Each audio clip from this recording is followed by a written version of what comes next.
ទឹកភ្នែកចាប់ផ្ដើមហូរហូរស្រង់ទាំងមិនដឹងខ្លួនពេលបាត់មានស្ងួនទើបដឹងខ្លួនបងជាអ្នកខុសរឿងគ្រប់យ៉ាងបងមិនដែលសន្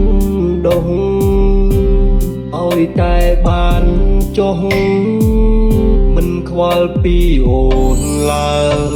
តែពេលនេះបងដឹងខំហើ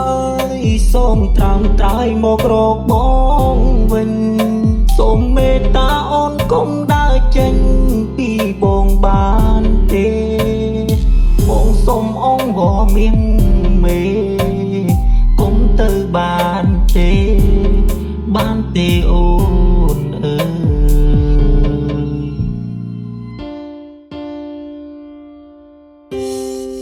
ទឹកភ្នែកចាប់ផ្ដើមហូរ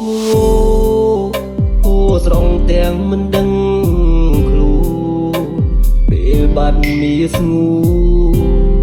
ទើបដឹងខ្លួនបងជាអ្នកខុសរឿងគ្រប់យ៉ាងបងមិនដែលសន្តោសឲ្យតែបានចុះមិនខ្វល់ពីអូនឡើយតែពេលនេះបងដឹងខំហើយសូមត្រាំត្រៃមករកបងវិញសូមមេត្តាអូនកុំ